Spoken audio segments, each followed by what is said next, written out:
a significant development between India and Iran with the signing of the Chabahar Port deal. This is the first time that India will be managing an overseas port.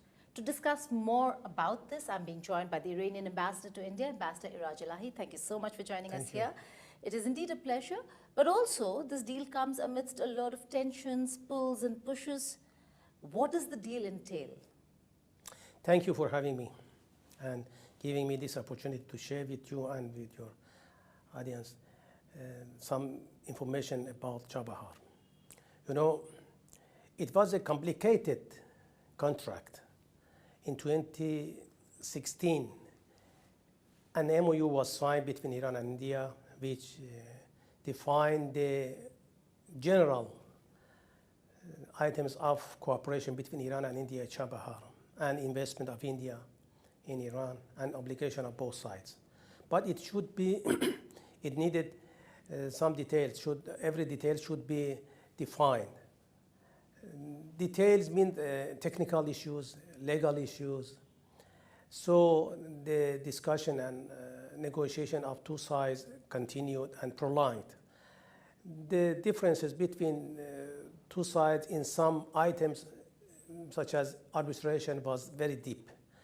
And in some cases, technical issue was raised, and also sanction affected the process of signing this contract.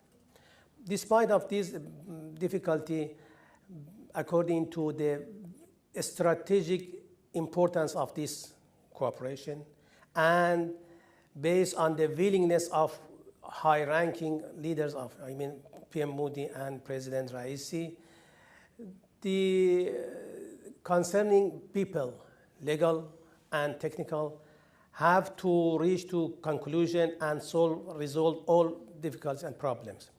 At the end, and after long discussion, they resolve all and bridge the gap, and yesterday we witnessed the signing of this important contract. Ambassador, in this contract, India is going to manage the port. Yeah. What does it mean? What are the things that the port will have, and what is the advantage that India gets out of this?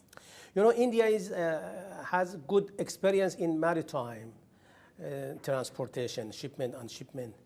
And in fact, the main aim of this contract, and even Iran invited India to come to in Chabahar, has two main goals.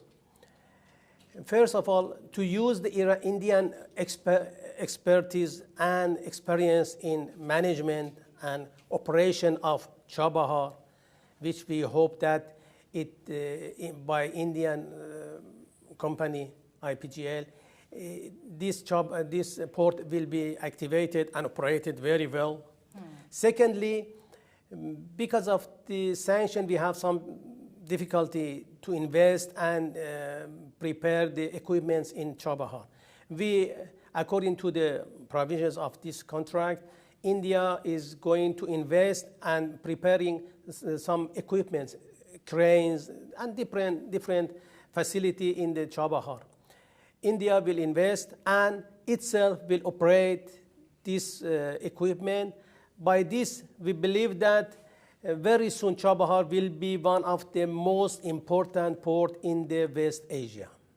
That's a very significant statement that you make. But it's a government to government for now. Yeah. Are we also looking at private players coming into the picture? Private sector is the main user and beneficiary of this contract. You know, India, first of all, Indian company, not the government, Indian company, IPGL, is operating in Chabahar.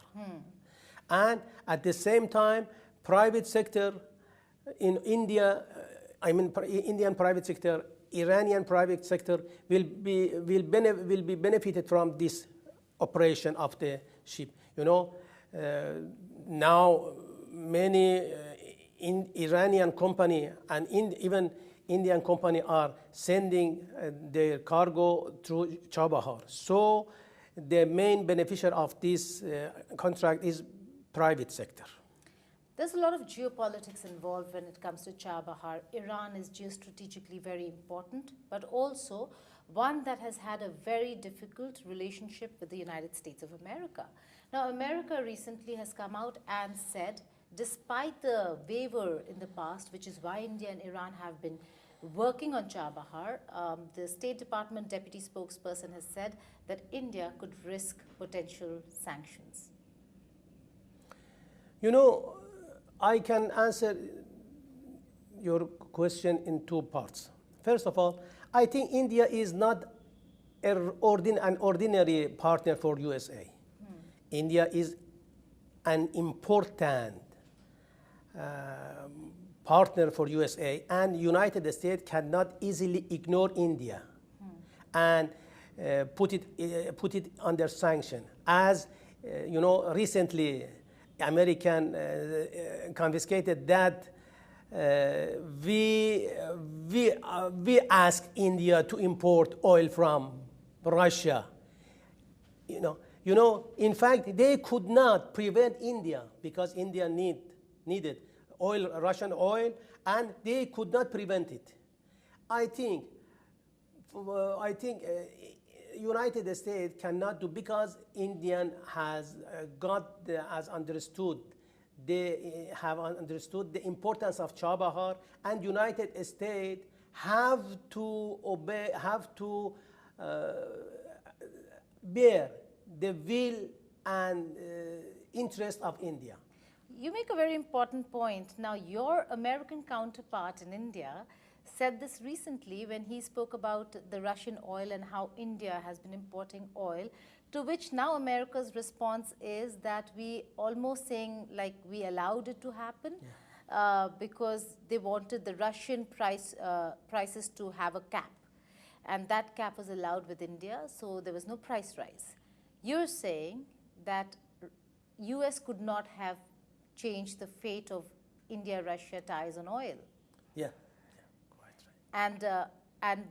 And similarly, you think that on Chabahar also, despite what US says, there is going to be no difference on the ground? Yeah. Let use this opportunity to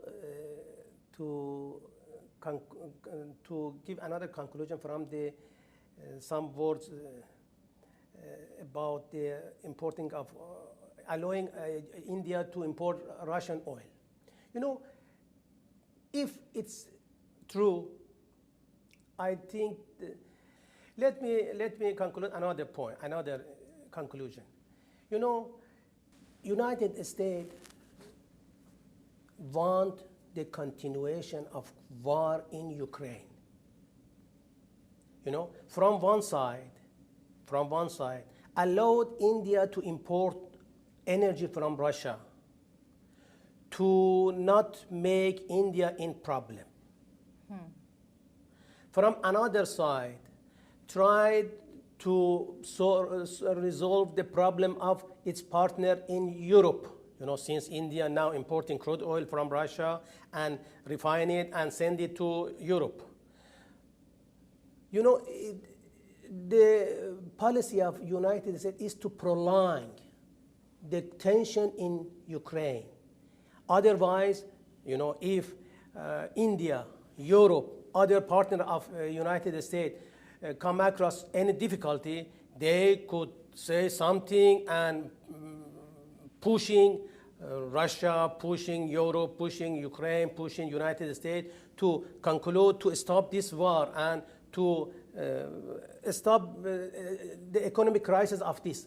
But now United States, from one side, encouraging Ukraine to combat against Russia, from another side, allow India to import crude oil from Russia to solve the problem or needs of India. Ambassador Ilahi, does that not bring you to another question? Let's flip this a little. Yeah. Has America's influence waned? Is it that they want a war prolonged, or that its influence has waned where nobody's listening to a country that in the past nobody would have dared to not listen to? I believe that United States wants to prolong the war in Ukraine. You know, war in Ukraine has different benefits for United States. From one side, it will has some problem for Russia. It proves the needs, the security needs of Europe. And so United States has not been affected by the war in Ukraine at all. It is the Ukraine who lost its territory, So United States policy and strategy is to prolong war in Ukraine. And as United States does not leave sanction against Iran, United States will not this war to be stopped. It is the best leverage for United States to put pressure on Russia as United States use sanction against Iran as an economic leverage. Talking about the sanctions, should they actually put sanctions on Chabahar and this entire project? What happens then? Will we see difficulties in the future for the project to move forward? I don't think. Both sides have agreed to implement all provisions of the articles of the contract. And I think India is in the position to convince United States about the strategic benefit of Chabahar, not only for India or Iran, but the global economy. Chabahar is the importance of Chabahar is that it's the best and closest port to the Southeast of Asia. So most of the Southeast Asia are the allies of United States. They need, after the tension in Red Sea, they need a reliable, secure, and economy route. Chabahar and North-South corridor is the best one. So I think that India can convince United States to not put Chabahar under sanction. Well, geostrategically, it's very important for India. It's not just because it is it gives one the space in West Asia, but also the fact that it's a counter to Gwadar, it's a counter to maybe China, and having access to Afghanistan and Eurasia, circumventing Pakistan. How important do you think this Chabahar's role will be in the access to Afghanistan, to Eurasia, and in the North-South corridor project? In the field of corridors, what is the main criteria is economy, security, and price, and the length of the trip. We believe that. Gwadar, we do not see any competition between Gwadar and Chabahar. People, the owner of the cargoes and shipment can easily make their decision to use which route, which port, which route. But we believe that Chabahar's advantages is in the case that it will absorb most part of the cargo of the Southeast Asia to Eurasia, to Afghanistan, to even Europe. Even, other corridors to Europe is not active now, and after the tension in Red Sea, there are difficulties, and some politicized corridor or initiation still has too many difficulties to be implemented. So Chabahar and INSTC is the best corridor for economy of the world. But do you agree that this could be an alternative to India's alternative to China's BRI, or for that matter, an unstable Gwadar in Pakistan? India is a big economy and is growing. I think that maybe there is some competition or some dispute between India and China, or it's natural, two big country in the Asia. But India needs to diversify its route to different market. Central Asia is an important market for India. Europe, Russia, Afghanistan, Iran, even Iraq, Turkey is our big market for India. So this is one point. India, I think, does not look at Chabahar as an instrument to compete with China. Besides this, do not, I remind you that the MOU about Chabahar was signed before the arrival of China. It means that before that initiation by China, India had made some strategic decision. Right. So you make a very important point. It started so long ago, and it has taken this long. Yeah. Has there been reluctance within New Delhi? Because we see that Russia-Ukraine war did change a lot in terms of India's position and positioning with the West, with the world. Despite all the pressure, they continued engaging Russia. Russia is an important partner.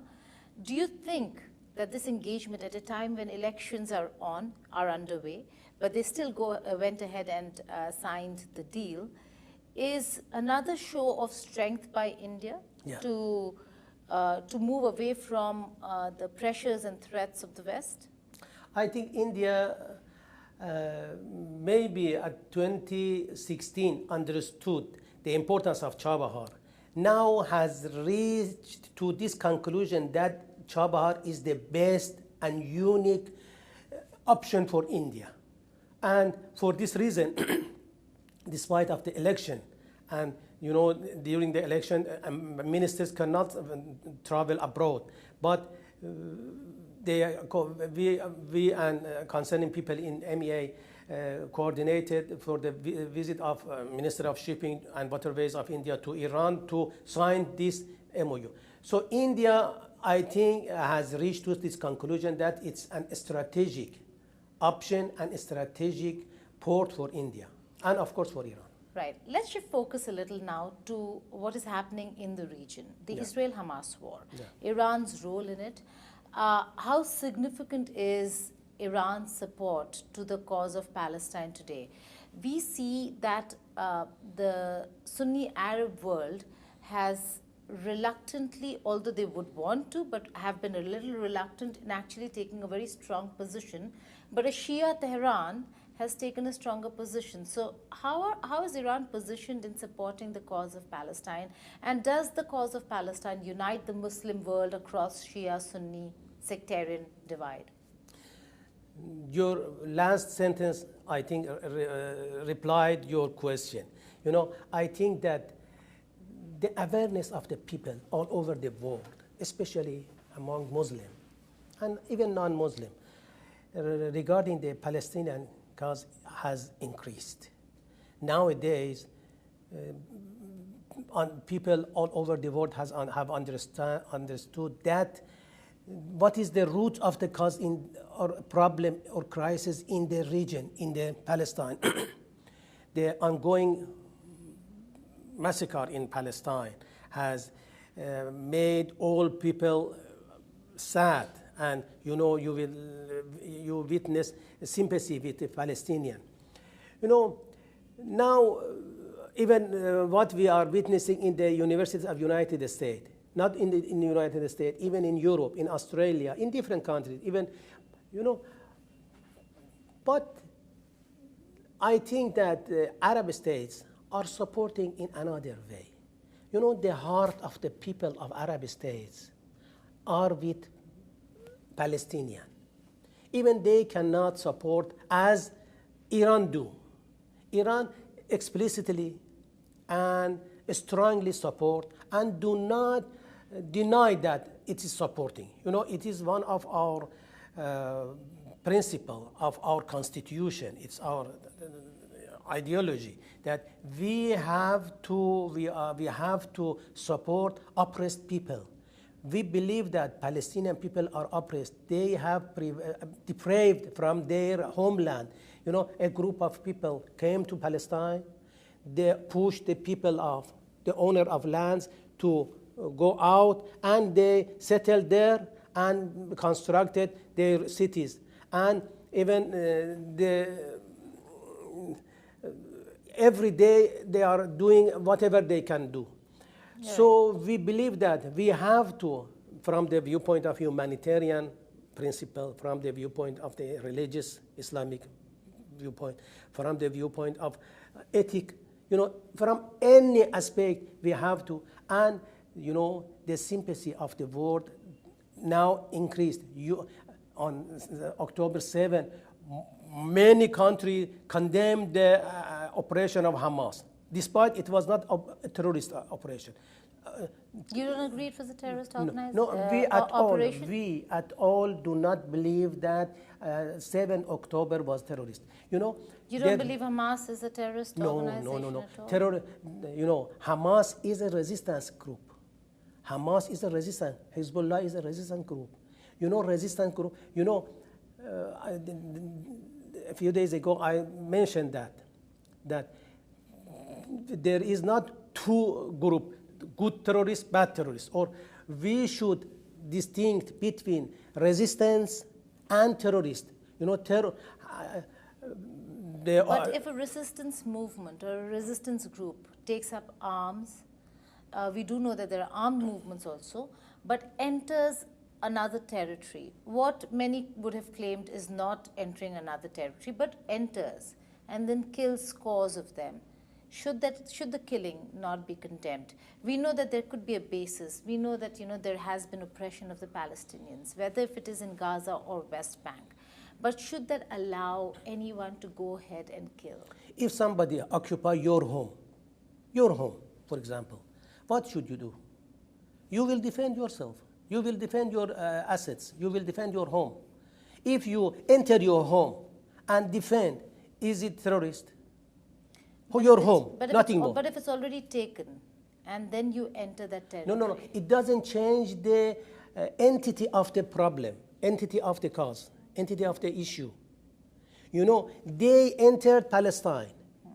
Hamas members are Palestinian. They entered their homeland. Now in Lebanon. Hezbollah is every day defend and is targeting Lebanese territory, because some parts of Lebanon still is under occupation of Palestine, of Israel. There are accusations and allegations against Iran that Iran supports and backs the Houthi rebels of Yemen, Hezbollah of Lebanon, and the Hamas armed leadership. What do you have to say about the fact that this is something that has been leveled against Iran, that you back and support these groups? Houthis now are ruling Yemen. Houthis are now ruling. They're in Sana'a. They're in Sana'a. They are ruling a country. If can we, when we call them a group, it's not correct. They are a government. They are a state. They have a statehood. So we do have, even some countries do not recognize them as and call them as a group. But they have a statehood. They rule the country. They have army. They have economy. They have minister. So this regarding Yemen. Regarding Hezbollah, we support Hezbollah. We do not deny that. Without deterrence of Hezbollah, Israel have attacked Lebanon not once, too many times.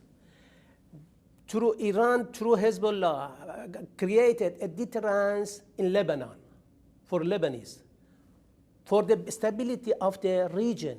And nowadays, suppose now, there is a deterrence between Hamas and Israel. Without the military capability of Hamas, there were no deterrence. Now Hamas is defending their territory, their land. So if this conflict, this war, Gaza, will stop, there will be a new deterrence between Hamas and Israel, as it is some deterrence between Hezbollah and Israel. And deterrence is main leverage, main instrument for stability and security. Then that brings me to the question of Gaza. If there was deterrence, one of the American officials said, and the Israelis say, that if they really wanted to, they could have razed Gaza to the ground on the first day itself, that they did not do that. However, their explanation is because they say they wanted to not harm civilians, but a lot of civilians have died. So if this is the deterrence, the cost that, that this war, that who are paying for the war is the cost of civilian lives. How does one justify then the lives lost? And where does one go finding peace in such a scenario? You cannot leave your homeland because if you defend, you have to pay cost. You know, our supreme leader once said that the price of resistance is less than to raising your hand and saying okay and accepting the wills of other parts. You know, we believe that, you know, in West Bank, in West Bank there is no Hamas. In West Bank, South is ruling. But, you know, every day Israeli troops are shooting civilian in West Bank. There is no Hamas. There is no Hamas. In Gaza, there is Hamas. There were Hamas. Is Hamas. Hamas defend its people. Now, you know, despite this high number of the casualties, the number of victims are, you know, more than 38,000. Gazans are supporting Hamas. They are proud of themselves. They do not have, they are suffering from they do not have bread to eat, water to drink, but still they are proud of themselves. They, you know, we are in close relation with them. But many are asking for the war to be stopped because nobody wants to see their children dead. Nobody wants. In such a scenario, can there be an escalation? We saw the Iranian mission consulate in Syria being bombed. We saw the response from Iran. And right now, while there is a bit of calm between the two sides, can there be an escalation? Could Iran be a part of this war officially? We believe that Iran and Israel both have there is a mutual understanding between Iran and Israel.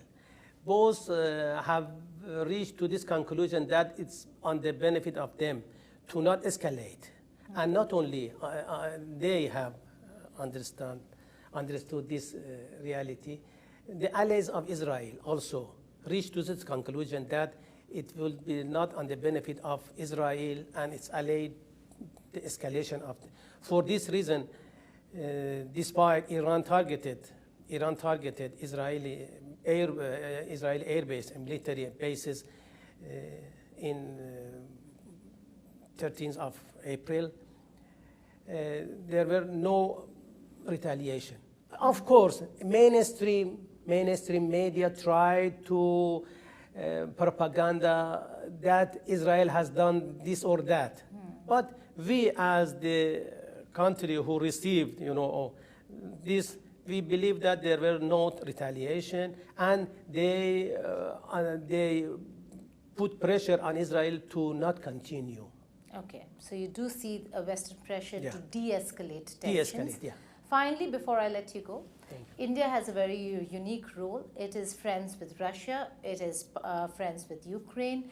In this scenario, engaged and long friendship with Israel, but also a historic relationship with Palestine. What is the role you think India can play in all this? And do you see, or did you see Prime Minister Modi play a role in this situation at all? I think India has great influence in all parts of the cause of Palestine.